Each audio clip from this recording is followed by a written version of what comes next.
I welcome everyone to the YouTube channel Refreshing Infotainment. Visit here for information, knowledge and entertainment. तो आज हम इस प्रश्न का उत्तर देने का कोशिश कर रहे हैं कि 2050 तक भारत में कितनी बुलेट ट्रेनें होंगी। तो इसे समझने के लिए ये सबसे जरूरी है कि हमें ये पता चले कि ऑन गोइंग और upcoming bullet train projects India में कितने हैं। तो ऑन गोइंग और अपकमिंग बुलेट ट्रेन प्रोजेक्ट्स को हम दो टुकड़ों में बांट देते हैं। पहला टुकड़ा है वो प्रोजेक्ट जिस पे काम चालू हो चुका है, जिसको सैंक्शन प्रोजेक्ट्स भी बोलते हैं। दूसरा है नॉन सैंक्शन प्रोजेक्ट, जिस पर अभी सोच विचार ही चल रहा है। तो सैंक्शन प्रोजेक्ट में एक ही प्रोजेक्ट है और वो सबको मालूम है, और वो है मुंबई अहमदाबाद HSR। HSR क्या होता है? तो ऑफिशियल डॉक्यूमेंट या न्यूज़पेपर या बहुत जगह HSR लिखते हैं। उसका मतलब कुछ नहीं है, हाई स्पीड रेल, जिसको इनफॉर्मली बुलेट ट्रेन भी बोलते हैं। नॉन सैंक्शन प्रोजेक्ट्स के बारे में जाना जाए तो दिल्ली, जयपुर, उदयपुर, अहमदाबाद, दिल्ली, वाराणसी, वाराणसी, पटना, हावड़ा, हावड़ा मतलब कोलकाता, मुंबई, नासिक, नागपुर, मुंबई, पुणे, हैदराबाद, दिल्ली, अमृतसर और चेन्नई, बेंगलुरु और Mysore. Let's talk about sanction projects first. तो अभी तक तो एक ही सैंक्शन प्रोजेक्ट्स है इंडिया में, जो सबको मालूम है, India first bullet train project जो है Mumbai Ahmedabad bullet train project. तो ये है वो मैप बुलेट ट्रेन प्रोजेक्ट का। तो आप देख सकते हो, अगर किसी को साबरमती से बांद्रा कुर्ला कॉम्प्लेक्स जाना है तो अहमदाबाद, आनंद, वडोदरा, भरूच, सूरत, बिलीमोरा, वापी, बोईसर, विरार, ठाणे के रास्ते पहुंच जाएगा बांद्रा कुर्ला कॉम्प्लेक्स। एक और चीज वर्थ नोटिंग है कि ये जो बुलेट ट्रेन का जो ट्रैक है, ये अरेबियन सी के बगल बगल ही चल रहा है सूरत तक, और उसके बाद थोड़ा लैंड की तरफ है। तो इस प्रोजेक्ट का जो टोटल लेंथ है वो 508 किलोमीटर है। 508 किलोमीटर को दो हिस्सा में बांट देते हैं। एक है गुजरात वाला एरिया, दूसरा है महाराष्ट्र वाला एरिया। तो Gujarat and Dadra and Nagar Haveli and Daman and Diu जो है वो 350 किलोमीटर है। महाराष्ट्र वाला 150 किलोमीटर है। तो इसको अगर परसेंटेज में समझे तो 70% गुजरात में है, 30% के आसपास महाराष्ट्र में है। अब गवर्नमेंट को ये प्रोजेक्ट बनाने में कितना खर्च उठाना पड़ेगा? 1 लाख करोड़ से भी ज्यादा, और ये 2015 का एस्टीमेट है। जब प्रोजेक्ट खत्म होगा तभी एक्चुअली में पता चलेगा कि इस प्रोजेक्ट को कंप्लीट करने में कितना खर्च उठाना पड़ा गवर्नमेंट को। खैर, इस 1 लाख करोड़ से भी ज्यादा का ये जो प्रोजेक्ट है, इसको अगर मैं दूसरे प्रोजेक्ट से कंपेयर करूं तो ये 3 जेवर एयरपोर्ट के बराबर का है, या 48 स्टैचू ऑफ यूनिटी के बराबर है। Statue of unity, yes, world's tallest statue. तो as you can see from the map, 12 station होंगे साबरमती और बांद्रा कुर्ला कॉम्प्लेक्स को मिलाकर। जो बुलेट ट्रेन है वो 320 किलोमीटर पर आवर की स्पीड से दौड़ेगी। मजे की बात क्या है, आज के डेट में जो इंडिया की फास्टेस्ट ट्रेन है, गतिमान एक्सप्रेस, तेजस एक्सप्रेस, वो मैक्सिमम से मैक्सिमम 160 किलोमीटर पर आवर की स्पीड से चलती है। मतलब जो bullet train Mumbai Ahmedabad route पे चलेगी, वो आज के जमाने में जो सबसे तेज जो ट्रेन चलती है उसके भी डबल स्पीड से चलेगी। Yes, double then what it is today. तो जब इतना स्पीड चलेगी तो टाइम भी कम लगेगा। तो मुंबई से अहमदाबाद के बीच की दूरी को 2 घंटे में तय कर लेगी, अगर 2 से 3 जगह रुकना पड़े तो। अगर सब जगह रुकना पड़े तो 3 घंटे के आसपास का समय लगेगा।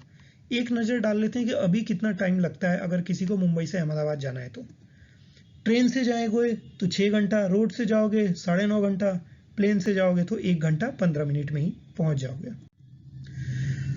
अब हम बात करते हैं प्रोग्रेस के बारे में। ये तो सबको मालूम है कि इंडिया का पहला बुलेट ट्रेन प्रोजेक्ट जो है वो मुंबई अहमदाबाद के बीच में चलेगा, लेकिन काम कितना हो गया ये बहुत ज़रूरी है।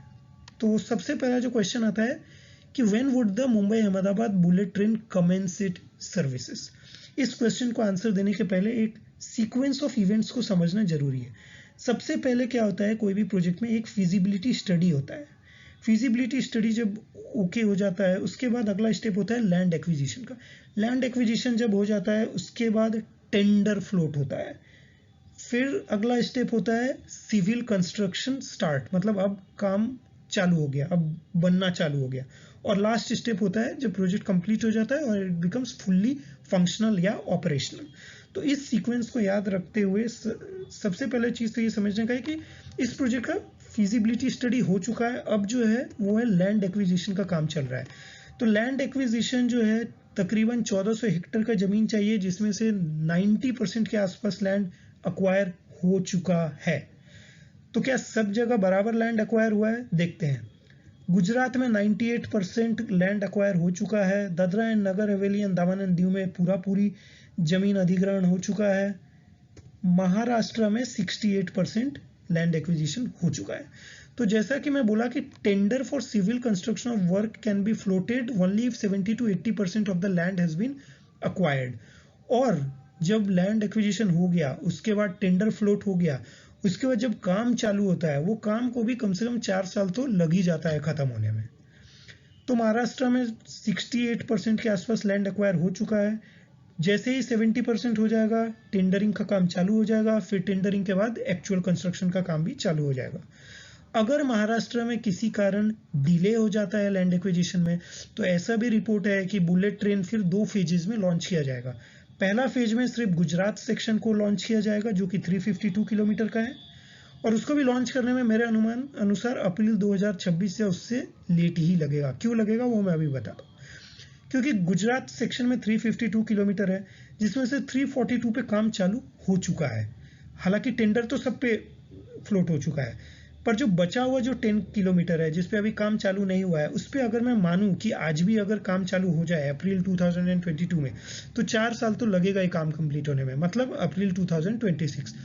तो मैं ऐसा मान के चल रहा हूँ कि अप्रैल 2026 या उसके बाद ही गुजरात लेग जो है 352 किलोमीटर का वो स्टार्ट हो पाएगा।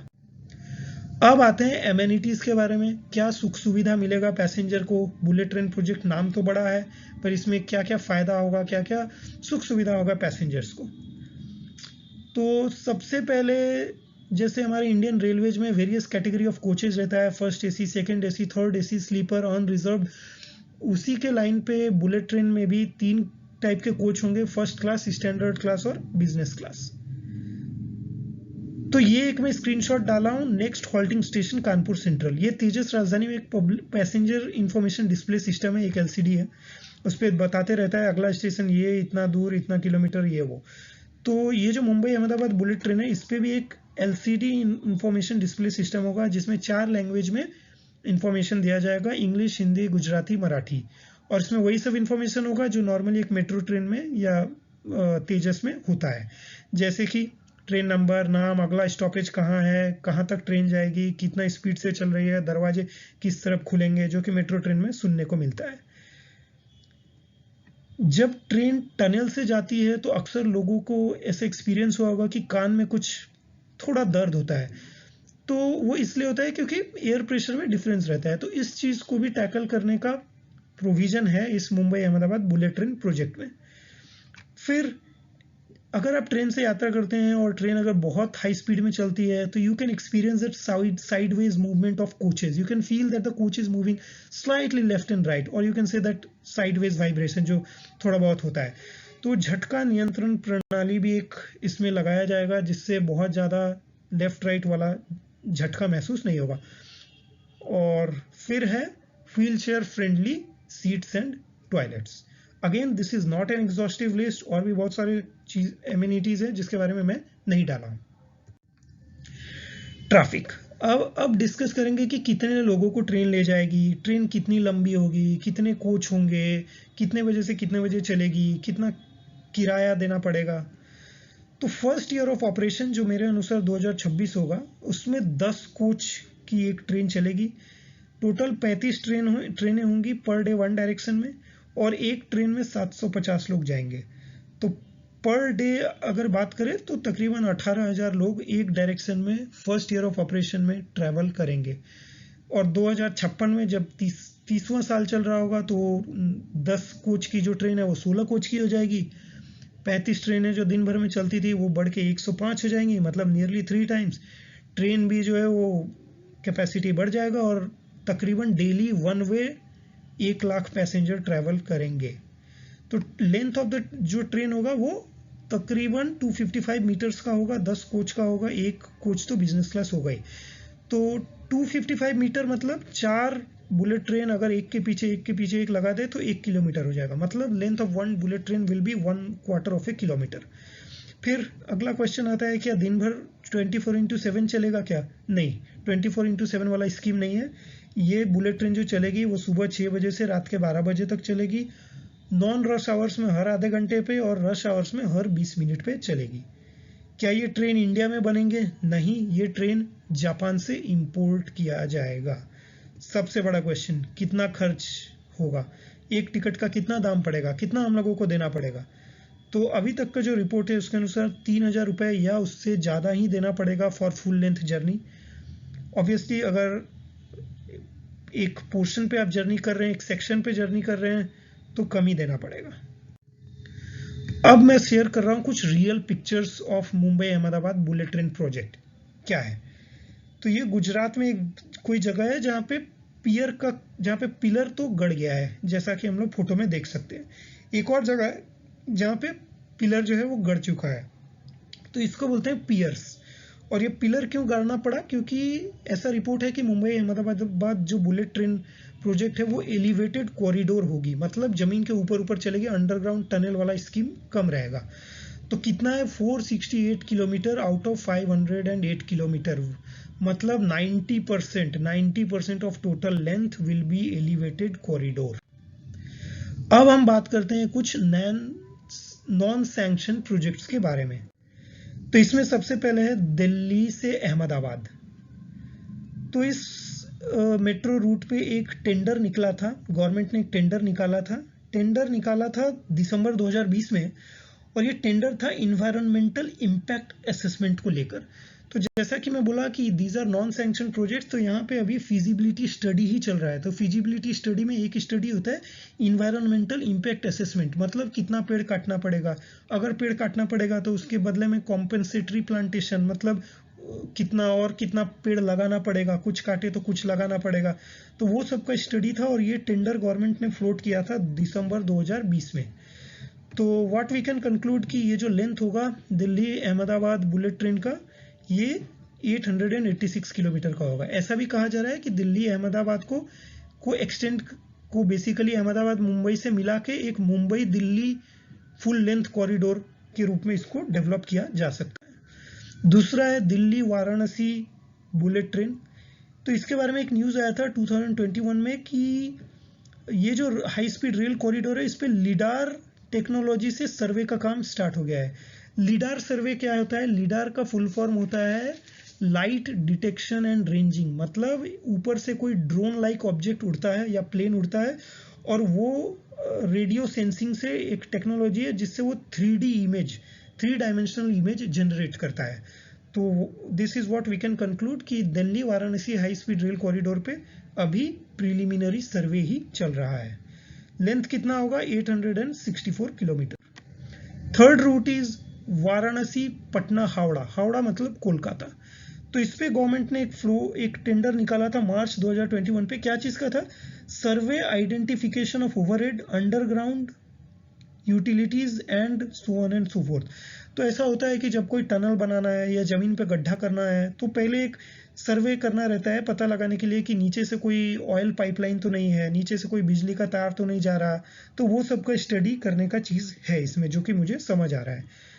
एक और टेंडर निकला है, वो क्या चीज का है? Conducting survey field work and preparation of detailed social impact assessment. Okay, तो जैसे कि इन्वायरमेंटल इम्पैक्ट असेसमेंट होता है, वैसे एक होता है सोशल इम्पैक्ट असेसमेंट। इसमें एनालाइज करना पड़ता है कि कितने लोगों का जमीन चला जाएगा, कितने लोगों का जॉब चला जाएगा, कितने लोगों को बेघर होना होगा, कितने लोगों को फायदा होगा। तो उसी का हिसाब किताब इसमें होता है कि कितने लोगों का फायदा होगा, कितने लोगों का घाटा होगा, जिन लोगों का घाटा होगा उनको कैसे कॉम्पनसेट करेंगे, क्या करेंगे, उसी का हिसाब किताब होता है। ये टेंडर जो निकला था ये फरवरी 2021 का है। तो one thing that we can conclude is Varanasi Patna Howrah जो बुलेट ट्रेन रूट होगी वो 787 किलोमीटर की होगी। नेक्स्ट है मुंबई नासिक नागपुर। इस सेक्शन पे भी लिडार सर्वे पे काम चल रहा था लास्ट ईयर 2020-21 पे। जैसा कि मैं बताया, लिडार सर्वे मतलब एक ड्रोन लाइक ऑब्जेक्ट ऊपर से उड़ते रहता है और जो फोटो खींचता है, और जो टेक्नोलॉजी से एक 3D इमेज बनाने का 3D मैप एक बनाने का काम करता है। तो इस सेक्शन पे ऐसा रिपोर्ट है या मेरा स्पेकुलेशन है कि 10 स्टेशन होंगी। इस रूट पे ट्रेन जो है 350 किलोमीटर के स्पीड से चलेगी। मुंबई से नागपुर 3.5 घंटे में लोग पहुंच जाएंगे। और अभी कितना समय लगता है? अभी ट्रेन से लगता है 12 घंटा, रोड से लगता है 12 घंटा, फ्लाइट से तो 1.5 घंटे में लोग पहुंच जाते हैं। वर्थ नोटिंग क्या है कि tender for civil construction work can be floated only if 70-80% of the land has been acquired.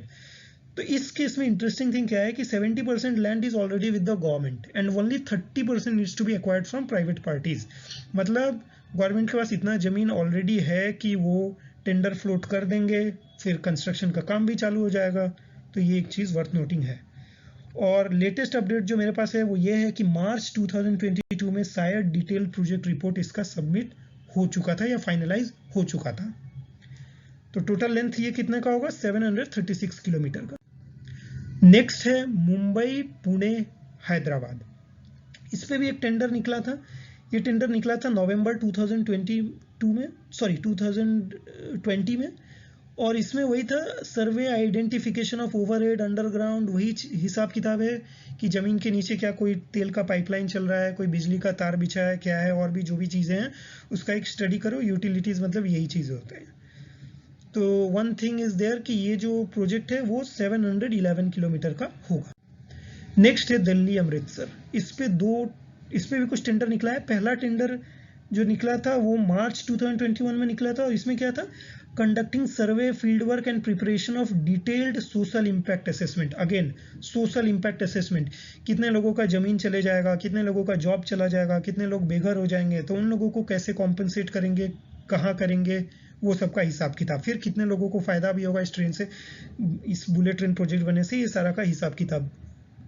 एक और चीज है कि 459 किलोमीटर का ये है। Next in the sequence is Chennai Bengaluru Mysore. इस पे भी एक टेंडर निकला था जनवरी 2021 में।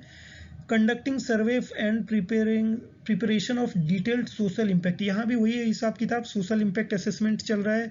How many people will get affected by the construction of this project adversely or in a positive way. So all this detailed analysis is done. For those who will face losses from this project will be analyzed, how they can be compensated, and all these stuffs are being analyzed here. Then there is another tender that was floated by government sometime in January 2021. This is about कि survey identification overhead underground, वही हिसाब किताब है कि जमीन खोदना है, tunnel शायद से बनाना हो, तो जमीन के नीचे क्या कोई तेल का पाइपलाइन है, कोई बिजली का तार है, क्या है, नहीं है, वो सब का हिसाब किताब है। ये तकरीबन 450 किलोमीटर लंबा प्रोजेक्ट है। अब आते हैं फाइनल क्वेश्चन में कि how many bullet train will be there in India by 2050। तो ये स्क्रीन में वीडियो के स्टार्ट में भी बनाया था, अभी एक बार फिर से इसको लाया हूँ। तो अब एनालाइज करते हैं कि इंडिया में कितना बुलेट ट्रेन प्रोजेक्ट्स तैयार होंगी 2050 तक। तो सैंक्शन का तो मेरा एस्टिमेट है कि 2026 या उसके बाद कभी भी रेडी हो जाएगा ये प्रोजेक्ट। नॉन सैंक्शनड में क्या होता है कि पहले प्रीलिमिनरी स्टडी होता है, फिर लैंड एक्विजिशन होता है, टेंडरिंग होता है, सिविल कंस्ट्रक्शन का काम होता है। तो ये सब मिला के मेरा ऐसा एस्टिमेट है कि 2035 से 45 तक, 2035 से 2045 तक ये सारे नॉन सैंक्शन प्रोजेक्ट्स भी कंप्लीट हो जाएंगे। Again there is a possibility कि कोई और new corridor, new bullet train corridor भी अनाउंस हो जाए आने वाले कल में, तो वैसा भी हो सकता है। तो एक चीज़ तो कॉमन है कि इंडिया में 2050 तक 5376 से तो ज़्यादा ही किलोमीटर से तो ज़्यादा ही लंबा बुलेट ट्रेन नेटवर्क होगा, जो कि बहुत अच्छी बात है। पर इसमें एक और चीज़ है कि हम एक बार चाइना से अगर कंपेयर कर ले, तो चाइना ने अपना टारगेट रखा है कि 2035 तक वो 2 लाख किलोमीटर तक का बुलेट ट्रेन नेटवर्क अपने कंट्री में बनाना चाहते हैं। So we should take a note of it that we are lagging behind by a big margin when it comes to comparison with China. China से हम बहुत पीछे चल रहे हैं। Thank you so much for watching this video. With this I conclude this video. I hope you would have learned something. मुझे उम्मीद है कि आपको कुछ फ़ायदा मिला होगा।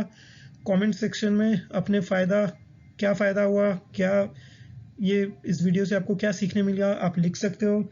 या आने वाले कल में आप मुझे किस और टॉपिक पे वीडियो बनाना चाहते हो वो भी आप लिख सकते हो। You can also follow me on my Twitter account. This is Refreshing Infotainment. Thank you and goodbye.